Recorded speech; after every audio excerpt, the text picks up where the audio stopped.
जलपरियों के देश में एक जलपरियों की राजकुमारी थी। वह सभी जलपरियों से अलग श्वेत जलपरी थी। उसका नाम एरियल था। एरियल को उसके जन्म के साथ ही दो शक्तियाँ मिली थी, एक मोतियों की ताकत व दूसरी अपने शरीर का रंग बदलने की ताकत। एरियल की सारी सहेलियाँ समुद्र में इधर उधर जाती थी और समुद्री सतह पर भी खूब मज़े किया करती थी। लेकिन एरियल के पिताजी ने एरियल को समुद्र की ऊपरी सतह पर जाने को सख्त मना कर रखा था। बेटी एरियल, तुम्हें कभी भी समुद्र की ऊपरी सतह पर नहीं जाना है। तुम्हें वहाँ बहुत बड़ा खतरा हो सकता है। जी पिताजी, जैसी आपकी आज्ञा। एक दिन एरियल समुद्र में घूम रही थी। तभी एक ऑक्टोपस एरियल के पीछे पड़ जाता है। एरियल उस ऑक्टोपस से बचते हुए एक गुफा में चली जाती है। वह समुद्री गुफा शीशे की बनी हुई थी। तो एरियल अपने आप को शीशे में देखती है। वह तेजी से गुफा में जाती हुई पहले तो इंसान बन जाती है और फिर एक परी बन जाती है और परी बनकर तेजी से आसमान की तरफ जाने ही वाली थी कि एरियल अपने आप पर काबू करती है और बहुत डर जाती है। इसके बाद वह अपने घर वापस आ जाती है। एरियल अपने सौतेली माँ से कहती है, माँ, आज मेरे पीछे एक ऑक्टोपस पड़ गया। मैं उससे बचकर एक जादुई गुफा में चली गई। फिर मैं वहाँ पहले तो इंसान बन गई और उसके बाद एक परी बन गई। बेटी, तुम वहाँ क्यों गई?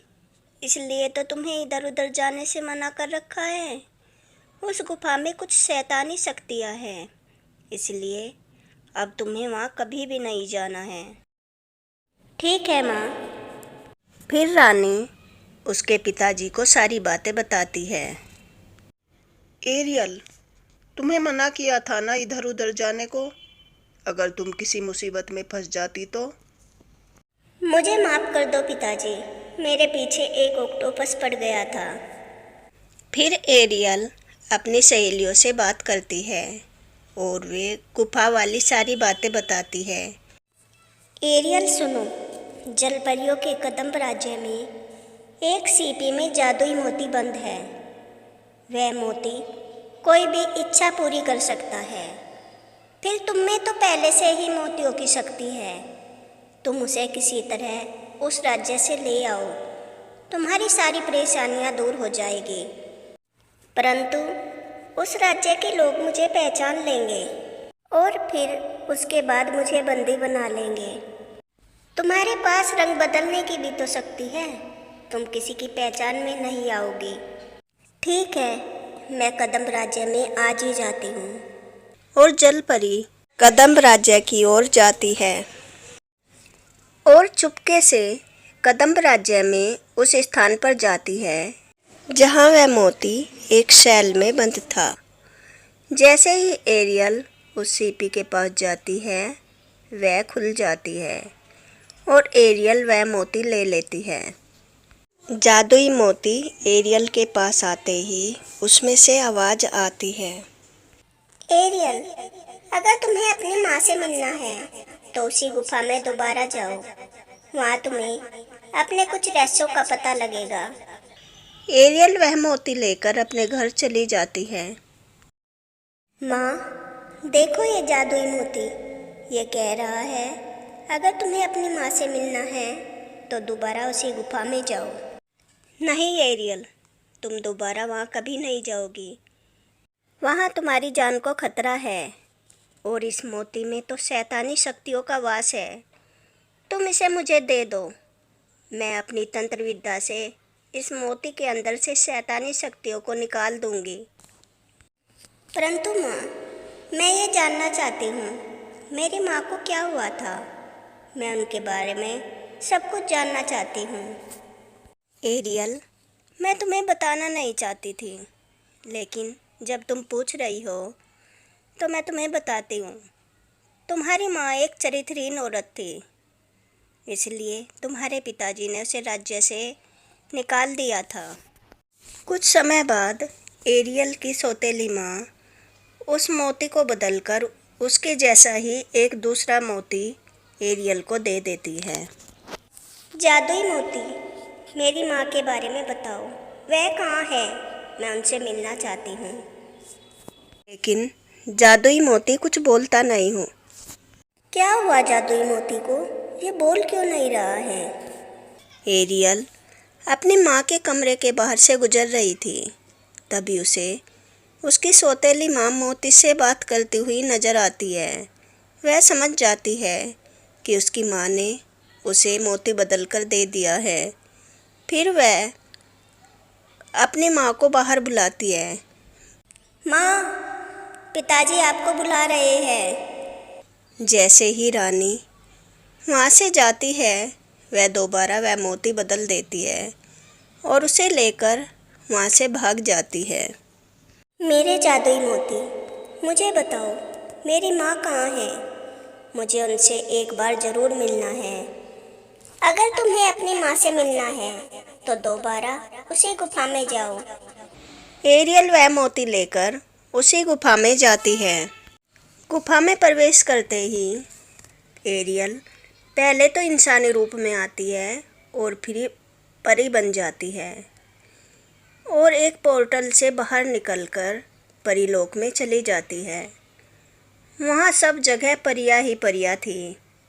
वह दो परियों से मिलती है। अरे देखो, ये तो बिल्कुल हमारी पहले वाली श्वेत रानी की तरह लग रही है। आप किसके बारे में बात कर रही हैं? मैं उनसे मिलना चाहती हूँ। आप एक बार मुझे उनसे मिलवा दो। परंतु अभी तो वे परियों की कैद में हैं। अब तो श्वेत रानी की बहन नयनतारा हमारी रानी है। तब तुम मुझे उनके पास ही ले चलो। वे परियां एरियल को अपनी रानी के पास ले जाती है। परियों की रानी, मेरी मदद करो, मुझे अपनी माँ से मिलना है। अच्छा, तो तुम श्वेत परी की बेटी हो, हूबहू उसी की तरह हो, परंतु तुम उससे नहीं मिल सकती। परंतु क्यों? क्योंकि उसने जललोक और परीलोक सबके साथ विश्वासघात किया है और तुम जल्दी जललोक वापस लौट जाओ, नहीं तो हम तुम्हें भी तुम्हारी माँ के साथ ही कैद कर देंगे। एरियल वहाँ से वापस आ जाती है। जादुई मोती से पूछती है, जादुई मोती, मेरी माँ कहाँ कैद है? एरियल, तुम्हारी माँ शिवालिक पर्वत पर एक गुफा में कैद है और उस गुफा की रक्षा एक बहुत ही खतरनाक पंछी करता है।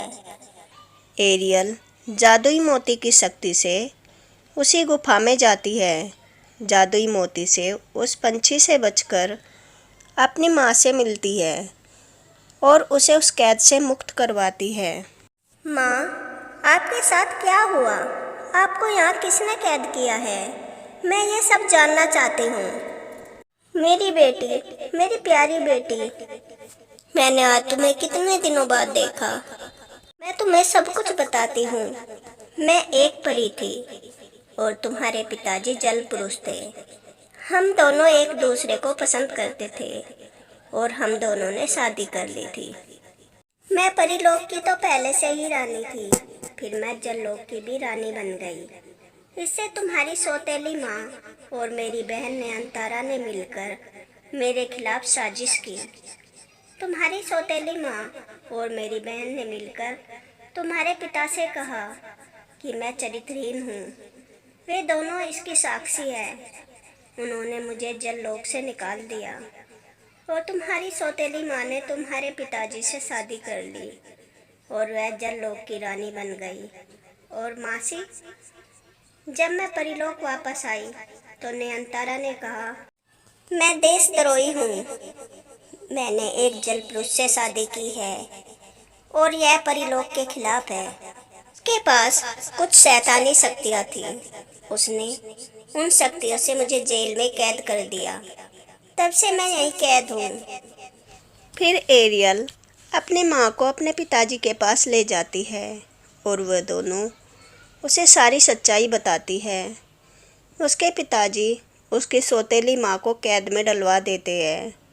फिर एरियल और उसकी माँ व उसके पिताजी अपने राज्य में खुशी खुशी रहने लगते हैं। ऐसी ही नई नई कहानियाँ सुनने के लिए मेरे चैनल को लाइक एंड सब्सक्राइब करें। Thanks for watching.